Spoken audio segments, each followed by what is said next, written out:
Hey, ¿qué onda, Horizonte? ¿Cómo estamos? Qué chido tenerlos en casa un fin de semana más. Si tienes tu Biblia, ábrela conmigo a Marcos capítulo 12. Hoy terminamos después de como 6 mensajes en un capítulo. Terminamos el capítulo 12 de Marcos. Por fin lo que vamos a hacer es lo que nos es de costumbre, que es leer el pasaje del 35 al 44. Después oramos y lo consideramos juntos. Dice así. Tiempo después, Jesús estaba enseñando al pueblo en el templo y preguntó: ¿por qué afirman los maestros de la ley religiosa que el Mesías es hijo de David? Pues el propio David, mientras hablaba bajo inspiración del Espíritu Santo, dijo: el Señor le dijo a mi Señor, siéntate en el lugar de honor a mi derecha, hasta que humille a tus enemigos y los ponga por debajo de tus pies. Ya que David mismo llamó al Mesías mi Señor, ¿cómo es posible que el Mesías sea su hijo? La gran multitud se deleitaba al escucharlo. Jesús también enseñó: cuídense de los maestros de la ley religiosa, pues les gusta pavonearse. Me encanta la traducción que leemos porque es muy colorida. Les gusta pavonearse en túnicas largas y sueltas y recibir saludos respetuosos cuando caminan por las plazas.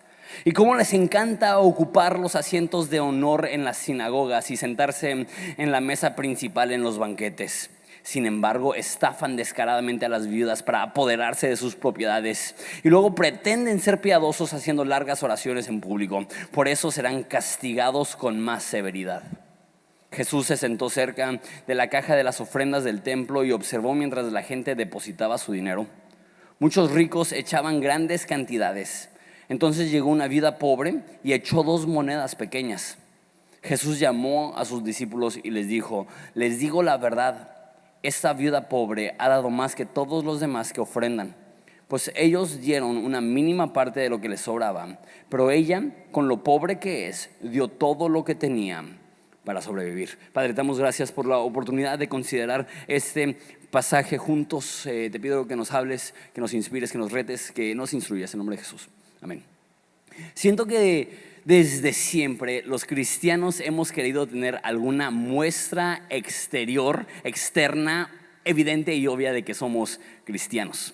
En la antigüedad los cristianos ponían una figura de un pez afuera de su casa para identificar su hogar como un hogar cristiano. Se puso de moda hace unos, 30 años, 40 años, poner un pescadito en la defensa de tu carro. ¿Alguien se acuerda de esos momentos? Ahorita ya no lo hacen, pobre pescadito, quién sabe qué les hizo. Pero el caso es que era bien popular y es chistoso porque era una especie de código, porque los no cristianos decían: ¿y ese pescado qué? No, pero los cristianos algo bien cristianote, ¿no? Ahí con mi pescadito en la defensa. Yo también me crié en una era que si eras cristiano, casi toda la ropa que usabas, las playeras con gráficos eran playeras cristianas, ¿no? Y así, perdonado, ¿no? Y puras cosas así que usabas y la gente luego mira, ese ha de ser cristiano, mira, su playera dice redimido, ¿no? Y cosas como por el estilo.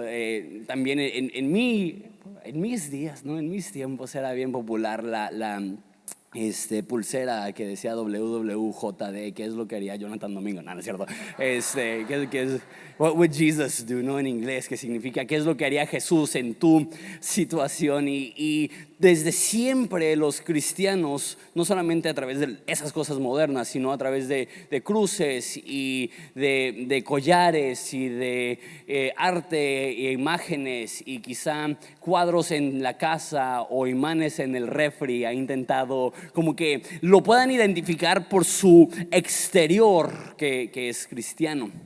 Dentro de la religión que dominaba Israel en los tiempos de Jesús, el judaísmo obviamente, es una religión súper externa. Si te ha tocado ir a Israel, tú lo ves. Luego se ven quiénes son los judíos devotos y los judíos que no son devotos debido a su vestimenta, los ortodoxos y los que no son religiosos. Porque los religiosos usan todos los días, sin importar la ocasión, un traje así saco y pantalones de vestir negro. Abajo tienen un shal de oración y se le ven las cositas. Arriba tienen otra manta de oración. Tienen un sombrero así grandote y no se cortan las patillas. Entonces las patillas las tienen colgando hasta acá. Entonces tú identificas a un hombre religioso a distancia, y tú dices, mira, él es una persona devota a su religión. Y como dije, también dentro del cristianismo intentamos hacer lo mismo, tener una forma externa que nos pueda identificar como cristianos. El problema con eso es que no hay no hay nada externo aparente que tú puedas tener, usar, colgarte, poner en la defensa de tu carro, que efectivamente puede demostrar que realmente eres cristiano. Y de hecho eso lo hemos hablado muchísimo, porque hemos estado hablando mucho de los fariseos que se enfocan en las apariencias, y Jesús lucha contra eso y está diciendo, no se trata de que también sigues las reglas, hablamos hace poco, sino se trata de, estás amando a Dios, estás amando a tu prójimo. Y aquí tenemos tres historias bien extrañas, pero todas están relacionadas. Jesús explicando una poesía antigua, Jesús hablando acerca de la apariencia de los fariseos, y Jesús observando cómo una viuda da su ofrenda. Te voy a ser honesto, las primeras dos cosas era fácil ver el contraste entre un hombre que le encanta sentarse en el lugar de honor y una viuda que silenciosamente da todo lo que tiene. O sea, es un contraste entre la apariencia y la realidad. Pero yo dije, ¿qué tiene que ver el poema que explica Jesús acerca del hijo de David? ¿Qué tiene eso que ver con los fariseos? ¿Qué tiene eso que ver con la viuda? Hasta que se me prendió el foquito, me cayó el 20 de que está súper relacionado. Porque de hecho, hasta si lo ves en la estructura, dice, estaba enseñando, y cuando estaba enseñando dice, también enseñó, cuídense de los fariseos. Aún estructuralmente está uniendo las tres historias. No son tres historias independientes, sino que esto es todo un concepto juntos. Lo vemos si quieres desde el versículo 35 y lo voy explicando poco a poco. Dice, tiempo después Jesús estaba enseñando al pueblo en el templo y preguntó, ¿por qué afirman los maestros de la ley religiosa que el Mesías es hijo de David? Has escuchado esto muchas veces, que uno de los títulos de Jesús inclusive era hijo de David. Entonces se entendía por profecías del Antiguo Testamento que la figura que iba a dirigir a Israel iba a ser un descendiente de David. Pues ¿por qué afirman que el Mesías va a ser hijo de David? Pues el propio David, mientras hablaba bajo la inspiración del Espíritu Santo, chido saber que Jesús creía que el Antiguo Testamento era inspirado por Dios y por el Espíritu Santo, dijo, el Señor le dijo a mi Señor, siéntate en el lugar de honor a mi derecha, hasta que humille a tus enemigos y los ponga por debajo de tus pies. Ya que David llamó al Mesías mi Señor, que en una cultura de honor jamás llamarías a un descendiente, a un hijo, a un nieto mi Señor. Entonces, al decir mi Señor, lo que David está diciendo es que ese Mesías es mayor y más importante que yo. 37 todavía. Ya que David mismo llamó al Mesías mi Señor, ¿cómo es posible que el Mesías sea su hijo? Y la multitud se deleitaba al escucharlo. Okay. Tengo que explicar aquí un poco del contexto. Te recuerdo que Marcos, los primeros 10 capítulos, se escribe bien rápido. La palabra que más se repite es inmediatamente y después, enseguida.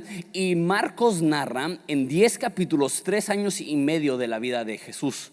Y a partir del capítulo 11 algo sucede que es como que le pica al botón de cámara lenta y pasa de dar todo así en zumba a enfocarse 6 capítulos largos y 6 capítulos completos a la última semana de la vida de Jesús.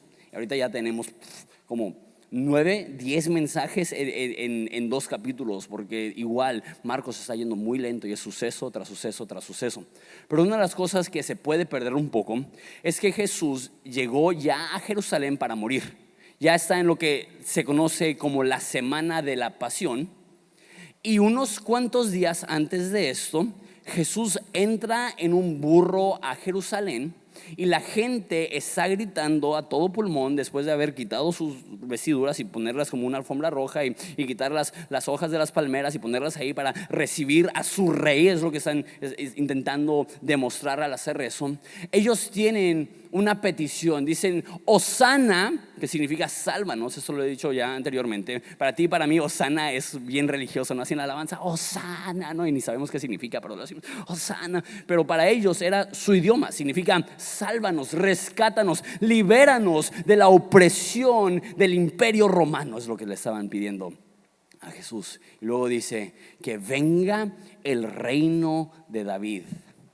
¿Qué es lo que le estaban pidiendo a Jesús? Estaban diciendo, organízanos, crea de nosotros un ejército, Estamos listos a seguirte hasta la muerte. Ármanos, estamos listos para pelear para nuestra libertad. Eso es lo que ellos esperaban y eso es lo que ellos estaban diciendo cuando decían que Jesús era el hijo de David. Estaban diciendo que Jesús iba a ser el tipo de rey que David era, un rey guerrero, un rey que conquistaba.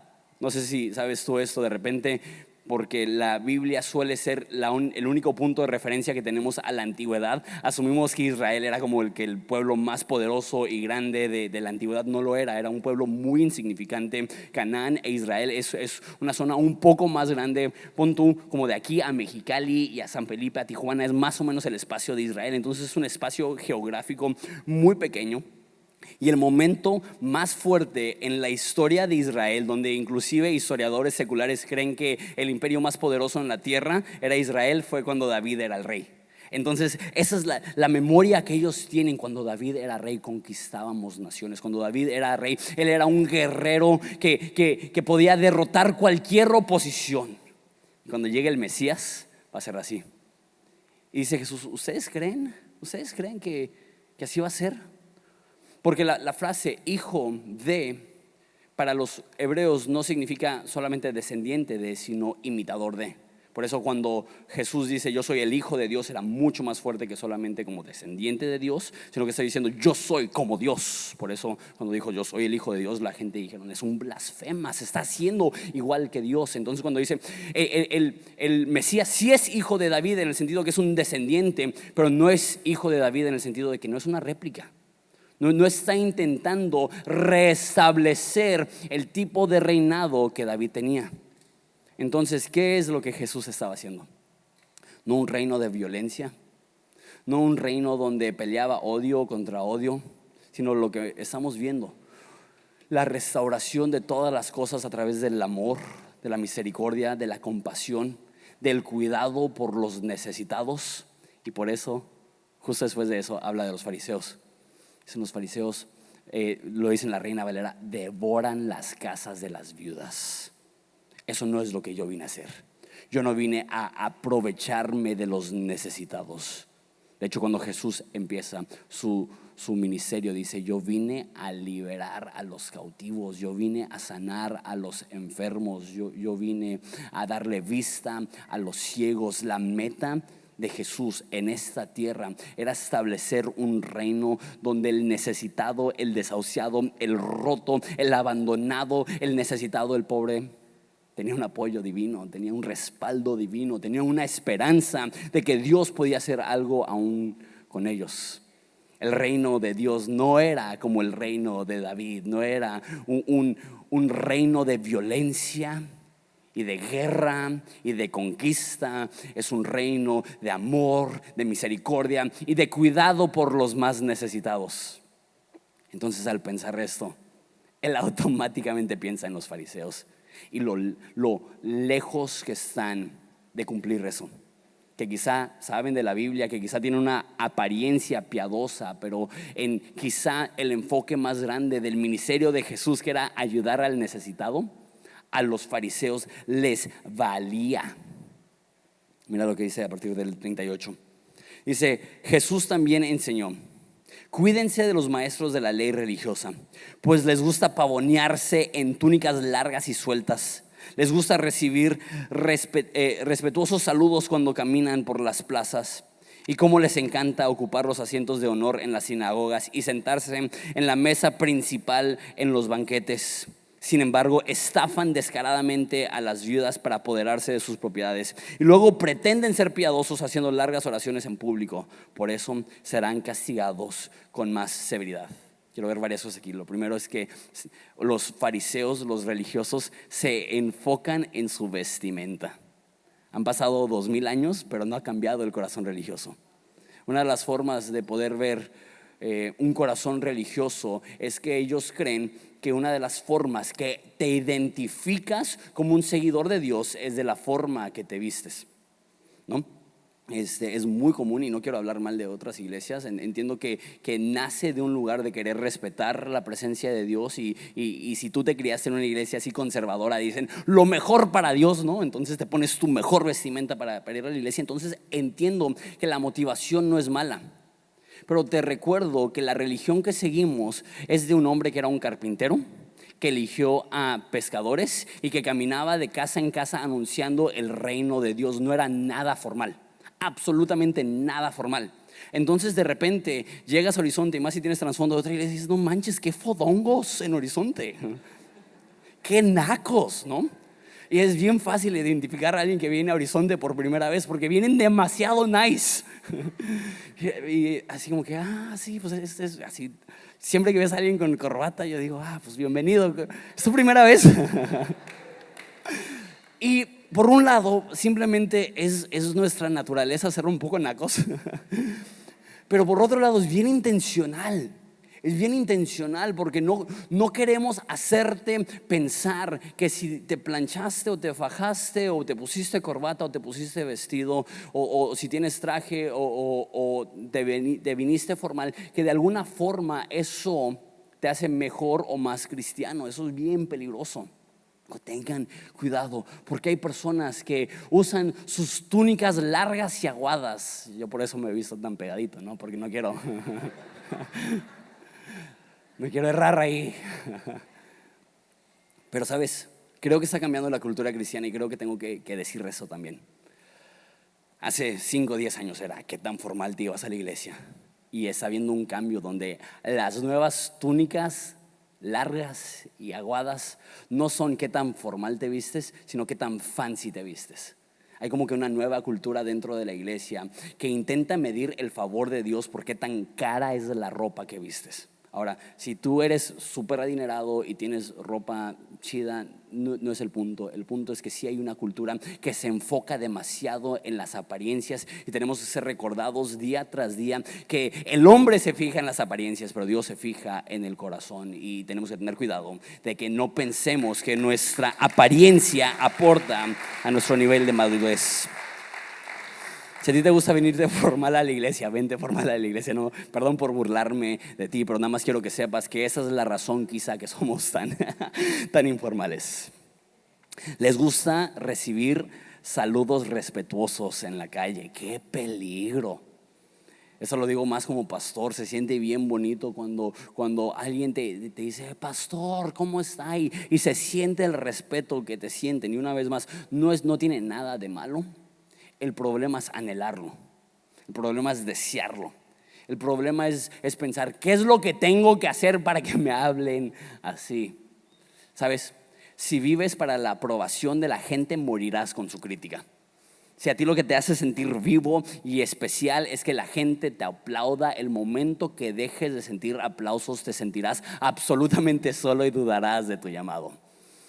Está bien que la gente te respete cuando vives una vida que es digna de respeto, pero está súper peligroso cuando, como los fariseos, estás buscando que en las plazas te admiren.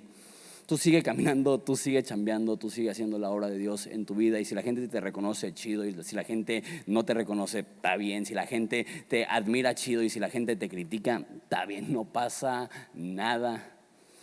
Pero sí es bien peligroso tener tanto énfasis en qué es lo que la gente está hablando de nosotros. ¿Sabes? La gente está hablando mucho de Horizonte por muchas razones. Creo que necesitamos saber eso. Jamás nos vamos a basar en la opinión pública, en la opinión de la gente. Siempre nos vamos a basar en la convicción de qué es lo que Dios nos está llamando a hacer. Y lo que Él nos llame a hacer, eso es lo que vamos a hacer. Digan lo que digan, está chido. Si a la gente le late, chido. Si a la gente no le late, chido, vamos a hacer lo que Dios nos ha llamado a hacer. Vamos a darle. Les gusta sentarse en la silla principal. Eso es similar a lo anterior, pero necesitas entender que en la cultura judía era una cultura de muchos banquetes, y de hecho hasta menciona ahí específicamente los banquetes. Y está muy chistoso esto, que cuando tenías un banquete ordenabas a los huéspedes por importancia, y los más importantes los sentabas más cercano al anfitrión, al dueño de la casa, y los menos importantes los sentabas al final de la mesa. Entonces si tú llegabas y te sientas al final de la mesa como que soy el menos importante.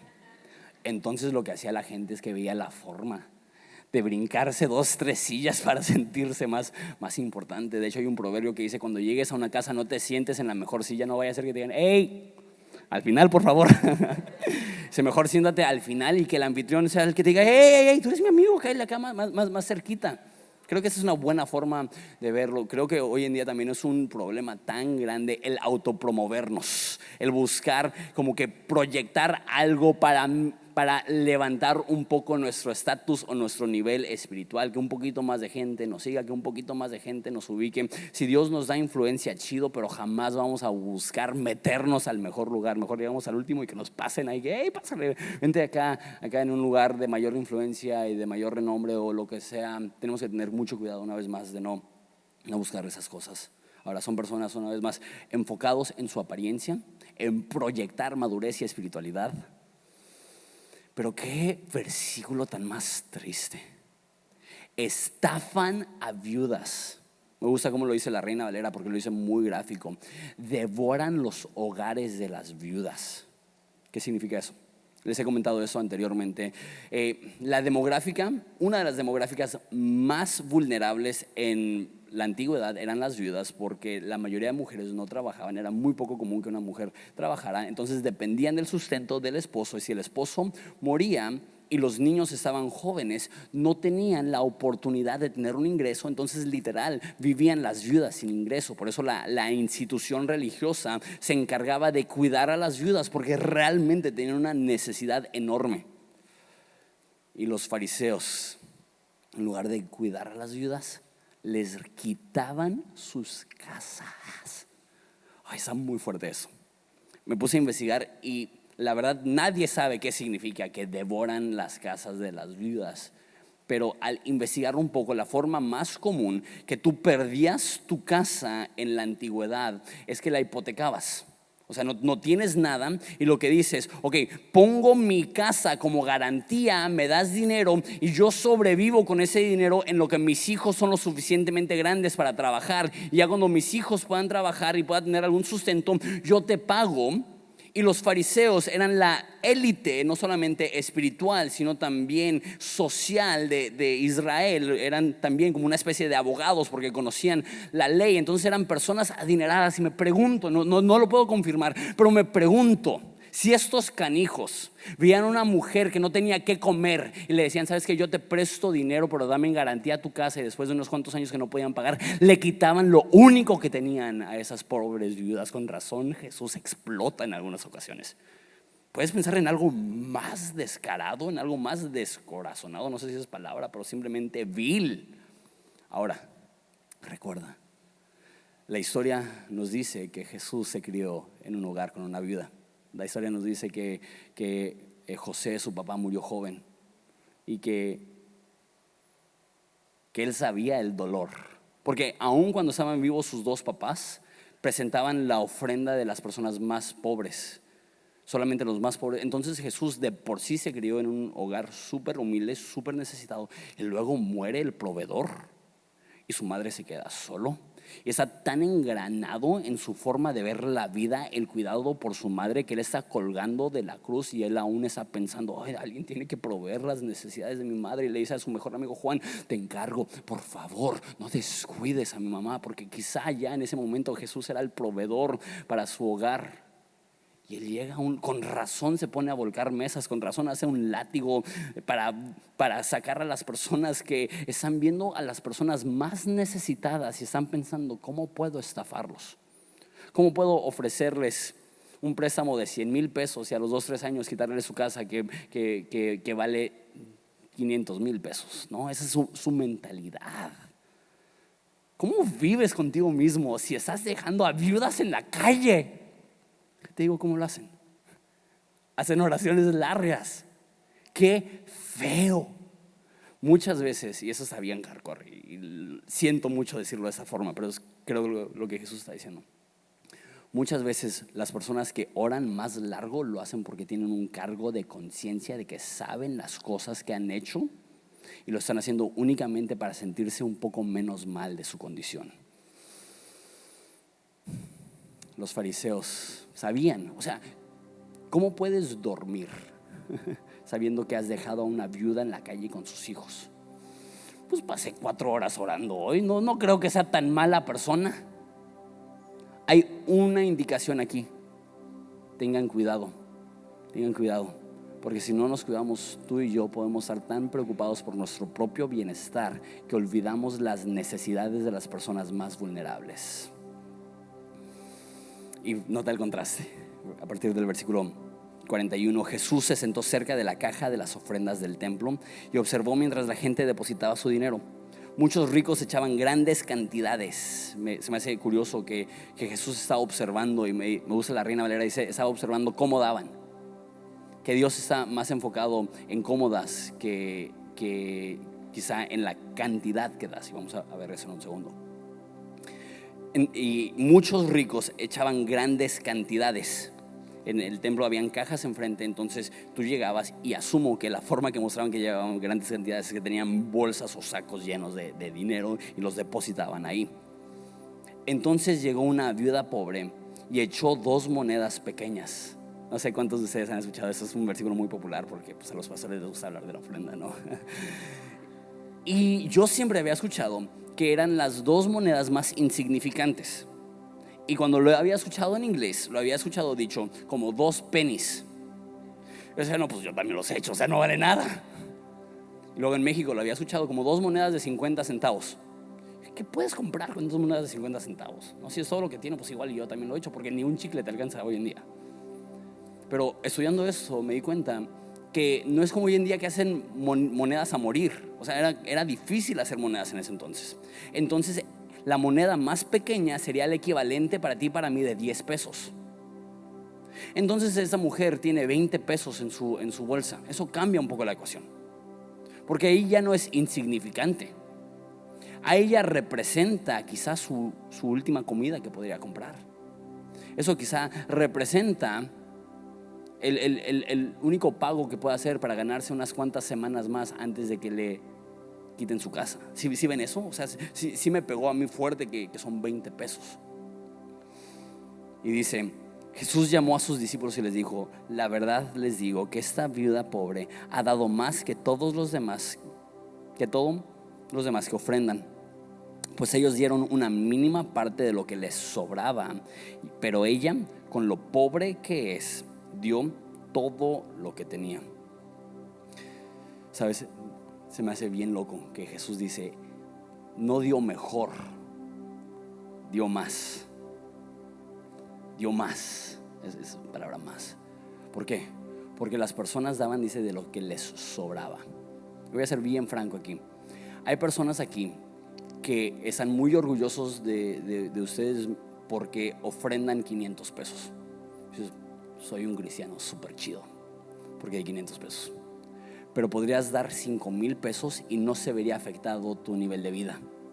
Pero simplemente porque es un billete grande, tú sientes que es una ofrenda grande. Y hay personas aquí que tienen 20 pesos. Dicen, no creo que lo voy a ofrendar porque es demasiado pequeño. Pero es proporcional a lo que tienes. De hecho, una frase que no me gusta, que es muy común cuando la gente habla de la ofrenda, es regresarle a Dios un poquito de lo mucho que Él nos ha dado. Y entiendo qué quiere decir eso, que a comparación de todo lo que Dios tiene, pues sí es un poquito, ¿no? Pero a comparación de lo que yo tengo, no quiero que sea poquito. David mismo dijo, no le voy a dar a Dios si no es un sacrificio. Y sabes, creo yo que es más fácil honrar a Dios con tus ofrendas cuando tienes poco, porque es mucho más fácil que sea un sacrificio. Conozco a personas y eso me da mucho sentimiento, porque yo veo cómo entran monedas, yo veo cómo entran billetes de 20 pesos, yo veo cómo realmente esa iglesia está sustentada por sacrificios de muchísimas personas que están dando, no de la abundancia, sino con un sacrificio enorme. Yo conozco personas que caminan el domingo a la iglesia porque saben, o es la ofrenda o es el pasaje. Y hay personas que les da pena eso. Hay personas que les da pena, que dicen, solamente puedo dar 50 pesos, solamente puedo dar 20 pesos. ¿Sabes lo que Dios diría? Estás dando más que todos. Porque hay personas aquí que pueden dar 5,000 pesos y ni siquiera los sudan. Y para ti dar esos 50 pesos literal hacen que te duela los pies. Y Dios ve eso, y eso honra a Dios. Y Dios está viendo, y Dios está diciendo, mira, esa persona me está honrando, porque no me está dando de la abundancia, me está dando en medio de la escasez. Y esto para aquellos que quizá tenemos un poco más que 50 pesos. Es un reto, es un reto. Porque de la misma forma que las oraciones largas de repente nos hacen sentir bien cristianotes, ofrendas que para el bolsillo ajeno serían generosas, pero para nuestras posibilidades no son la gran cosa. Es una forma fácil de engañarnos y pensar que estamos bien maduros porque dimos quizá una cantidad grande a comparación de las demás personas, pero no hemos dado algo proporcional. Dice Pablo que cuando damos a Dios debe de ser proporcional a la forma que Él nos ha bendecido. Y esa mujer lo dio todo, 20 pesos, 20 pesos. Intenso. Habla de la confianza que ella tiene en Dios. Hay otra historia donde llega un profeta y le dice a una viuda, igual, hazme de comer. Y ella dice, ¿sabes qué? Tengo un chorrito de aceite y tengo un puño de harina, y me iba a hacer un panecito para yo y mi hijo comer y morirnos de hambre. Pero ella dice, tú no eres de aquí, tú eres un viajero. Si quieres se lo preparo.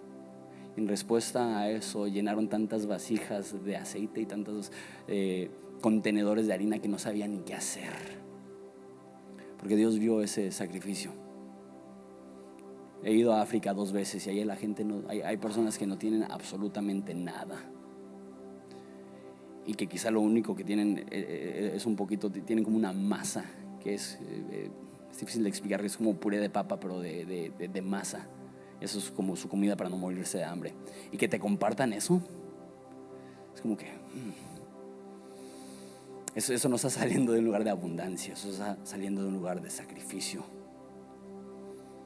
Lo que enseña este pasaje es que la forma que honramos a Dios es dar de tal modo que provoca en nosotros una dependencia en Él. Esa es la forma que debemos de dar. Pero creo que hay algo subliminal mucho más fuerte que únicamente, o sea, es importantísimo honrar a Dios con nuestras ofrendas, pero hay algo que sucede aquí que no sé si lo viste, porque a mí me tomó tiempo captarlo. Ya tiene rato Jesús hablando de que lo más importante es ayudar a los necesitados. ¿Qué rayos hace una mujer viuda necesitada dando su último dinero a una institución que debería estar cuidando de ella? ¿No notaste eso? Yo leo eso y yo digo, no, quédate con los 20 pesos. Al contrario, abran la caja y denle otros 50 para que pueda comer bien. Y de hecho la Biblia está repleta del cuidado hacia las viudas. Sí leo eso y sí me rasco la cabeza y digo, ¿qué no Jesús debió haber dicho? No des. No solamente dice eso, la admiran por la forma en la que das. No quiero que eso sea una declaración política, porque de política no sé lo suficiente para tener una opinión política. Pero una de las cosas que se me hace que ¿cómo funciona cuando hay sistemas que su forma de ver la vida es que tomas de la gente adinerada y usas su exceso para proveer las necesidades de los que menos tienen? ¿Cómo haces que eso no convierta a las personas en dependientes del sistema? No, pues entonces no voy a trabajar, porque si no trabajo, pues entonces me va a apoyar el gobierno, ¿no? Y hasta en México dice es el dicho de una persona que no trabaja, no, pues que lo mantenga el gobierno, ¿no? No sé si alguna vez su madre te dijo eso. ¿Cuál es la actitud correcta? Es lo que veo, que sí, la Biblia expresa muy claramente que los que más tienen que preocuparse por los que menos tienen, pero eso es lo que me voló la cabeza. Eso no significa que si tú estás pasando por una necesidad, que te dejas de enfocar en las demás personas que están pasando una necesidad. Esa mujer estaba sufriendo, pero Dios la admiró porque sabía que estaba aportando a una institución, el templo, que iba a ayudar a más necesidades. ¿Qué significa esto? No importa qué tan profunda llegue a ser tu necesidad, jamás llegas al momento donde dejas de preocuparte por otros necesitados. No importa qué tan profundo sea tu dolor, jamás llega al momento, al lugar donde dejas de ser usado por Dios para ayudar a otros. ¿Sabes? Es hermoso cuando los que están más heridos son usados por Dios para sanar. Que los que tienen los rollos económicos más pesados son los que levantan la cabeza y ven la forma de ayudar a otros en necesidad. Que los que están pasando por cuestiones emocionales más pesadas son los primeros en mirar alrededor y ver quién está cabizbajo para darle una palabra de ánimo. ¿Sabes qué? Cuando te sientes débil, cuando sientes que no tienes dinero, cuando te sientes emocionalmente por los suelos, lo más fácil es decir: que me sirvan, que me atiendan, que me amen, que me levanten los ánimos. Yo veo en esa mujer, quizá lo más admirable de ella es que en su momento de necesidad no dejó de pensar en las demás personas. Escúchame bien, que tu debilidad jamás sea una excusa, porque aún en tu momento más débil Dios te quiere y puede usar. Que tu dolor no sea un limitante, porque quizá cuando más dolor sientes es cuando más afinado estás al dolor ajeno y más puedes hacer una diferencia para ayudar. Que no te intimide el hueco que sientes en tu estómago, porque muchas veces es ese hueco que te va a hacer consciente de la necesidad ajena y pondrá una urgencia en tu vida por hacer una diferencia. La iglesia es el lugar donde aún los necesitados pueden ayudar al necesitado, donde aún los heridos pueden ayudar a los heridos, donde aún aquellas personas que están batallando en su debilidad pueden ser las personas que aportan a sacar adelante a otra persona en su debilidad. Me encanta esto, que aún la viuda puede hacer una diferencia. No sé cuál es tu condición, no sé cuáles son tus capacidades, no sé cuáles son tus limitantes, pero es algo hermoso cuando los heridos son usados para sanar. Y si estás herido, no significa que Dios ha terminado contigo. Quizá ese es el primer paso a descubrir tu propósito y aprender a ayudar a las demás personas. ¿Te parece si nos ponemos de pie y oramos?